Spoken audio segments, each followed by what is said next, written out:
John Barnett here, and I'd like to invite you to join me on a walk through the Bible around the city of Rome. And I have in my journal right here the 21 sites we're going to walk through. And the reason we're doing that is, if you think about it, the entire New Testament world is built around the frame of the Roman culture. And what I wrote in my journal this morning as I was reading Galatians 4, 4, and 5, the birth, the life, the ministry, the death, the burial, and resurrection of Jesus were all under the Roman Empire. And so I got so excited that I texted my students, and I just want to read to you the text that I mailed to them, or texted to them this morning. I wrote and said, Christ's life, ministry, death, burial, and resurrection were all accomplished by God under the shadow of the Roman Empire. Paul's entire life and ministry were lived out across the Roman Empire. Each of Paul's 13 letters or epistles were written and circulated in the Roman Empire. And God had Paul explain in Galatians chapter 4 that Christ came and Paul proclaimed the gospel in the Roman Empire context, which was this, the fullness of the time. Number 5, the best way to understand, interpret, and apply the epistles of Paul is to have a good grasp of the Roman Empire, since he uses all of the metaphors and all the images of the Roman Empire. And finally, always remember that Jesus said that the end of the world would be like the Roman Empire. And so, in our journals that I always remind you, I actually use it with you, I wrote down these 21 spots that I've been showing you. I've gone to all of these spots with you, and we're going to have them in our classes as we go through the epistles, but I wanted right here with the Flavian amphitheater behind me. You say, what is that? That's what the Colosseum is. It's the Flavian or Flavian dynasty amphitheater, but we call it the Colosseum nowadays. But here are the 21 sites in order. Number 1, the Ara Pacis. That's the Latin for altar of peace. As Augustus Caesar counted his empire, the fullness of the times arrived, as God declared in Galatians 4. And that's what we'll see at Ara Pacis. Number 2, we're going to St. Peter's, because in John 21, as Jesus told Peter, he was going to be carried where he didn't want to go. He was going to have his arms stretched out, and he was going to die. That's most likely a description of what happened at the Circus of Nero, which is now St. Peter's. Number 3, we're going to go to the Theater of Marcellus. The reason for that is in Acts 28, we find this. Paul is dwelling on his own, that's what it says in verse 16, and he lives there 2 full years. Now think about what that means.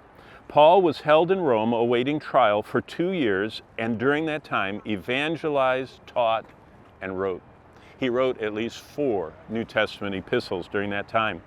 Our 4th site we're going to is the Basilica of Julia, and that's because in Acts 25, when Paul appealed to Caesar, this is what it says.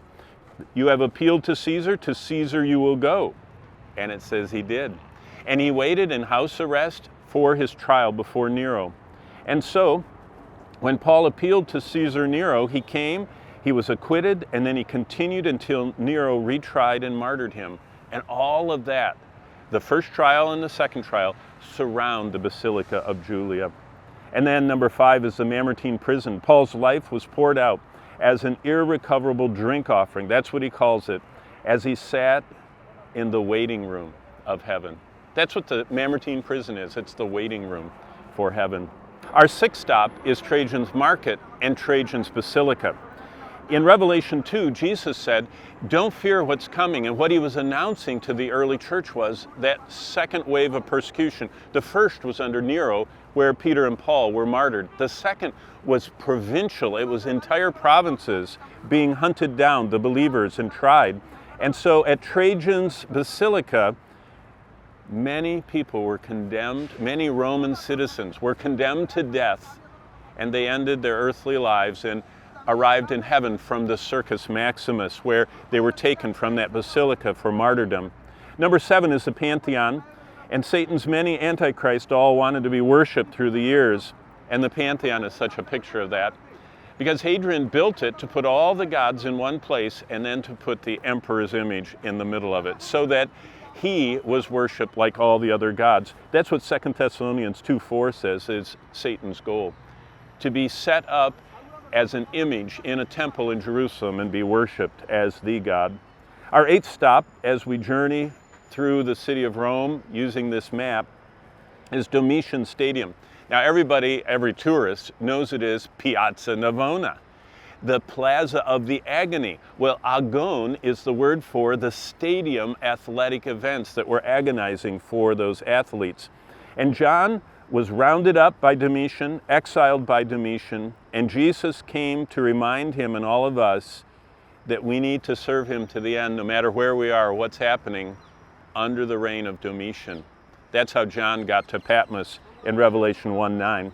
Our ninth stop is at Hadrian's tomb. And what a sobering thing to walk across that bridge toward that massive tomb that Hadrian built for himself, and to think that Hadrian tried to erase the memory of Christ, but he couldn't. And his tomb reminds us that Christ is the judge no one can escape. In Hebrews 9, verse 27. Our 10th stop is at the Circus Maximus, the largest of all the Roman structures that were built for chariot racing. And the fiery trials that Jesus reminded us of in Revelation were expanded on by Peter in 1 Peter 4:12. And he says, don't be surprised by the fiery trials. And Jesus said, be faithful to death. And more believers died for Christ in the Circus Maximus arena than any other spot in ancient Rome, even more than behind me in the Colosseum, the Flavian Amphitheater. Our 11th stop, the Domus Augustus, is number 11. And I always will read with you there, and I've read with you when our class is up there, Luke 9:58. Do you remember what Jesus said? Foxes have holes, birds of the air have nests in the trees. The Son of Man has nowhere to lay his head. Well, we're at the Domus Augustus. That's the house of Augustus. It's where all the Caesars lived. Guess what? Their dining room ceiling is 100 feet high. 10-story building could be built inside their dining room. Think about that. The homes of the Caesars and all their huge palatial dwellings, while Jesus, the Creator, didn't even have a place to lay his head. We should follow his example. Our goal is not to have the best house in this world. Our goal is to follow Christ through life. Number 12 is the Arch of Constantine. And Jesus said in Matthew 16, I will build my church. And by the way, Jesus has built his church. He started using 12 ordinary men, then he used a group of women, and then he used Paul and Constantine, and all through the centuries, people just like us. And he's building his church. And the Arch of Constantine reminds us of that. Beyond the Arch of Constantine is number 13, the Arch of Titus. At the Arch of Titus, we're going to read Luke 21. And you remember what Jesus said? He said, the people of the Roman emperor who destroyed Jerusalem, that's the Arch of Titus, and the Antichrist will all come from the same Roman Empire. So what happened in AD 70, what Jesus affirmed in Matthew 24, is what we see happening in the book of Revelation. And the Antichrist is the final iteration of the Roman Empire. And then right behind me, you've wondered what I'm going to describe that. The Colosseum. The best verse for the Colosseum is Colossians 3. Paul says that we're to set our affections on things above. We're to focus our lives on things above. Why? Think of this. Rome had an endless stream of distractions radiating from the heart of Rome, right here at the Colosseum and the Forum. And God has always offered the perfect peace to anyone, anywhere, in any century, in any culture, whose mind is focused and fixed on him. Then number 15 is right over there from where I'm standing. It's the golden house of Nero. And in 1 Timothy 6, Paul says, avoid the consuming desire for more. Guess what? Nero built that house. He already had a palatial house with 100-foot ceilings, but he didn't think that was enough. He built one over there that was bigger than every other house in Rome. And Nero couldn't avoid the consuming desire for more, and it pierced him through with emptiness and drowned him in perdition. And that's what we'll study right over there. Then we go to the Piazza del Popolo, our 16th site, and you can gain the world, Jesus said, and yet lose your own soul. And the ghost of Nero's legend illustrates Christ's words, as that entire piazza is built around the church that reminds us of Nero's cremated remains buried there, and a very sobering lesson for all of us. Our 17th stop is that tiny little church, because the drainage for the building behind me is the San Clemente Church, which is just down that road right there. And the drainage ditch could be followed by the early saints who would go up into the Colosseum in the dead of night and take the remains of their beloved fellow believers and family members and bury them down there at San Clemente. The saints of early centuries overcame persecutions, as Revelation 12:11 says, because they didn't love life on earth more than Christ. And down there in those catacombs, it's a blessed testimony in the nearest catacombs to the Colosseum.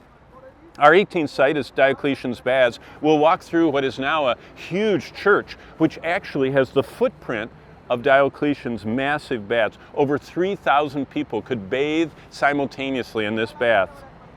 But what we see is dying to self brings forth more fruit. The man who built those baths, the emperor who engineered the widest and deepest persecution of Christians, brought the church the closest to extinction it's ever been. But as multitudes were dying, as Tertullian said, the blood of the martyrs is the seed of the church. More people came to Christ in that time than in any other time period of the early church. Number 19 is the Lateran. And in the Lateran we read Galatians 2:16, knowing that we're justified not by the works of the law, but by faith in Jesus Christ. Justification is not by human works, only by faith in God's gracious gift through Christ. That's the lesson. And by the way, the Lateran used to be Constantine's palace, and that became the seat of the Roman Church. Our 20th stop is the Scala Santa. Don't miss your opportunity with Christ. That's what we think about as we look up those steps from John 18:28 onward. Pilate sat in the presence of God the Son at Jesus' trial. He heard his voice, he looked into his eyes, he was troubled, and then he turned away. What a lesson to think about at the Scala Santa. And our last stop will be the Appian Way. And Jesus said in the Great Commission to go everywhere with the gospel. And as Quo Vadis reminds us, Jesus still stops each of us in our tracks and says, where are you going? Are you going everywhere with me, sharing the gospel? Those are our 21 stops, and I invite you to join us. Each of these stops are going to be accompanied by a class going through the epistles of Paul and describing the Roman Empire frame of the whole New Testament, and describing also the lessons God wants us to learn for living life today as we look at Paul's life and letters. Thanks for joining me, and thanks for taking this journey with me through the life and letters of Paul.